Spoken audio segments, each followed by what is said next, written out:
They thought she was just another fragile girl they could break. They had no idea that the hands they would soon wrap around her throat belonged to someone trained to end confrontations in heartbeats.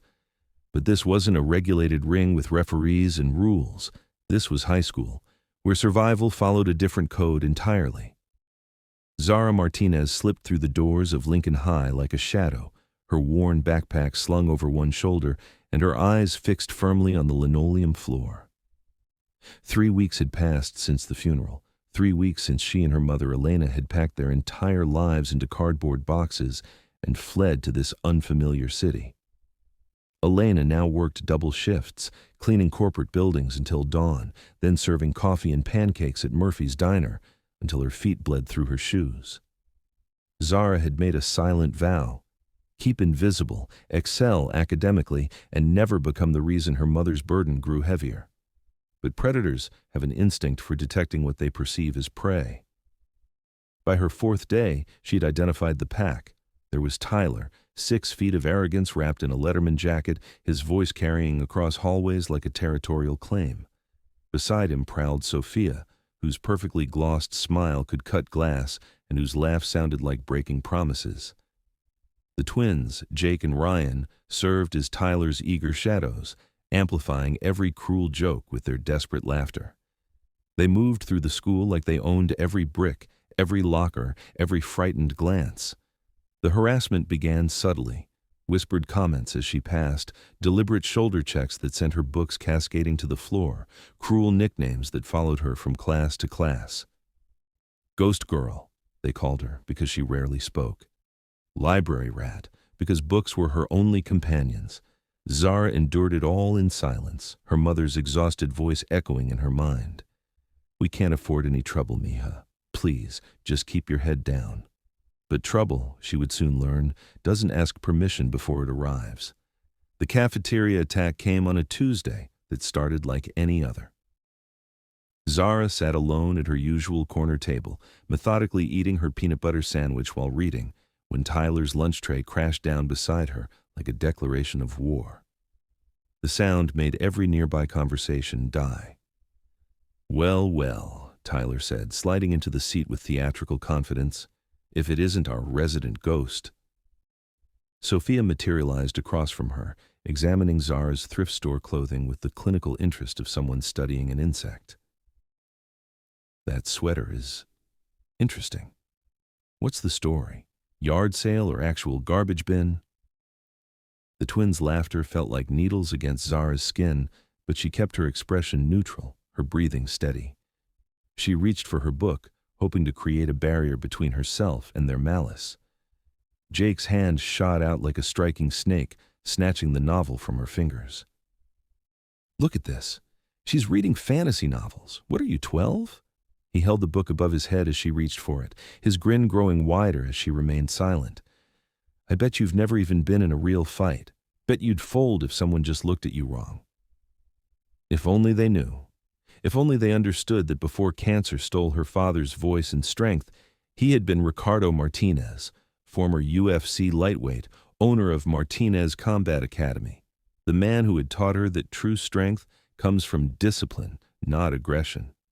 Her weekends had been spent on mats that smelled like sweat and determination, learning Brazilian jiu-jitsu until her muscles screamed, practicing Muay Thai until her shins were purple with bruises, wrestling until technique became instinct. She had medals hidden in her bedroom drawer, trophies from youth tournaments where she'd proven herself against opponents who underestimated the quiet girl with calculating eyes. But this wasn't a tournament.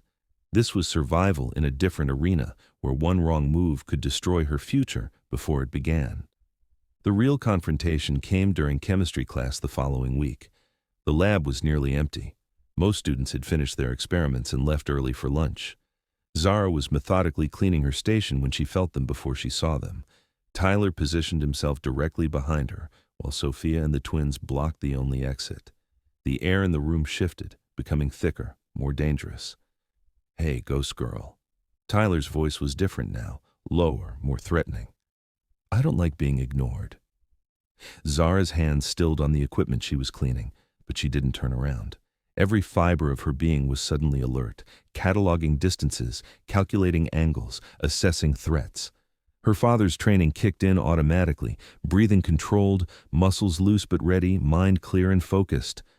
"Look at me when I'm talking to you," Tyler demanded, his voice rising. Still, she didn't turn.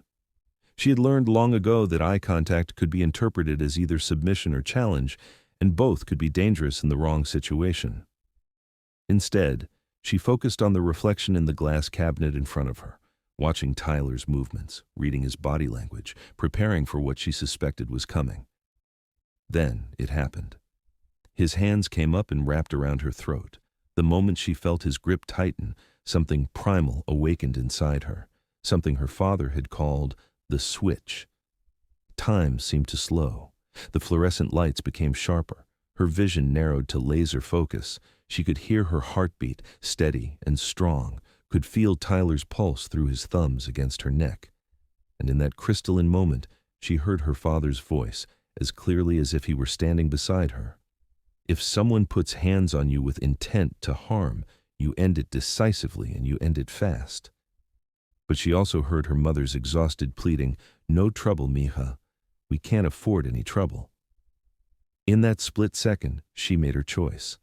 With a movement so fluid it looked like a dance, Zara trapped Tyler's right wrist with her left hand, stepped offline to break his structure, and applied a standing arm drag that made him release her instantly.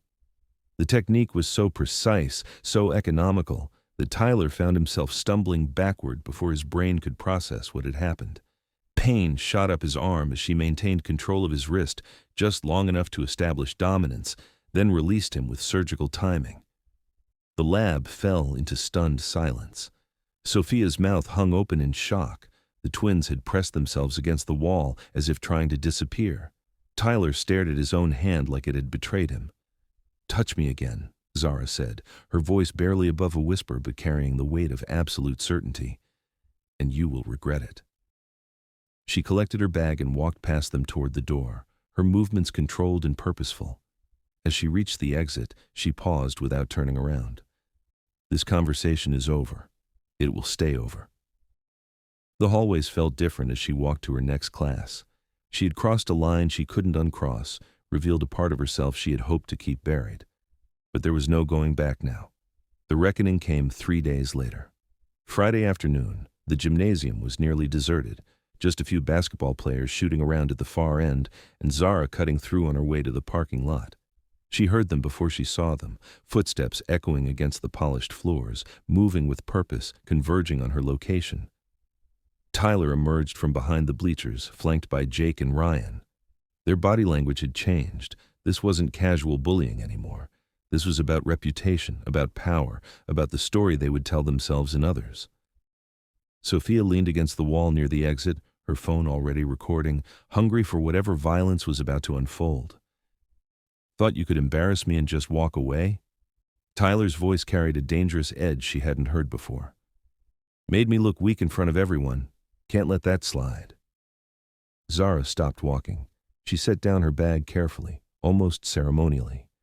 Around them, the gymnasium felt like a gladiator's arena. Too big, too empty, too far from help. The basketball players were absorbed in their game, unaware of the drama unfolding in the shadows.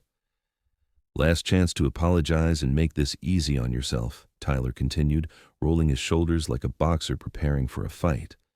"Otherwise, we're going to teach you what happens to girls who think they're tough." For a moment, Zara considered her options. She could run. She was fast, might make it to the main building before they caught her. She could scream. Maybe the basketball players would hear. Maybe help would come. Or she could finish what Tyler had started in that chemistry lab.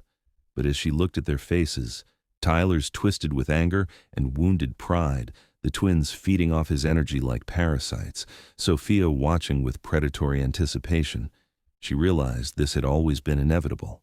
They would never stop. There would always be another confrontation, another challenge to her right to exist in peace. Some battles can't be avoided forever. Tyler moved first, lunging forward with the clumsy aggression of someone who had never faced real resistance. Zara slipped to the side like smoke, her left arm snaking around his neck in a rear naked choke while her right leg swept his supporting limb.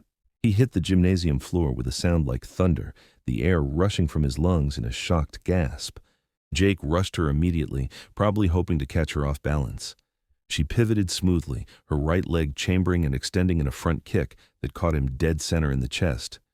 The impact sent him sliding backward across the polished floor, his sneakers squeaking against the wood as he struggled to regain his balance. Ryan froze mid-stride, his hands shooting up in surrender. "Whoa, whoa, I'm good. I didn't want any part of this anyway." The gymnasium fell silent except for Tyler's labored breathing and the distant sound of basketballs bouncing at the other end of the court. Sophia slowly lowered her phone, her face pale with shock. "Delete it," Zara said, walking toward her with measured steps. Her voice was calm, but there was something in her eyes that made Sophia's hands tremble as she fumbled with her phone. "It's gone," Sophia whispered. "It's deleted, I swear." Zara knelt beside Tyler, who was still on the ground, cradling his ribs and staring at her with something approaching fear. When she spoke, her voice was gentle, almost compassionate. "This was never about fighting," she said. "This was about learning when to stop. Learn that lesson before you try this with someone who won't show mercy." She stood, shouldered her bag, and walked toward the exit. As she reached the doors, she paused and looked back at the four of them. Tyler still on the floor, Jake holding his chest, Ryan pressed against the wall, Sophia clutching her phone like a lifeline. "We're done here," she said simply. "All of us, forever." The transformation that followed was subtle but profound. Word spread through Lincoln High like wildfire, but the story changed with each telling until it became legend rather than fact. Some said Zara was a black belt in karate. Others whispered she had been expelled from her last school for fighting. A few claimed she was connected to organized crime. None of it was true, but none of it mattered.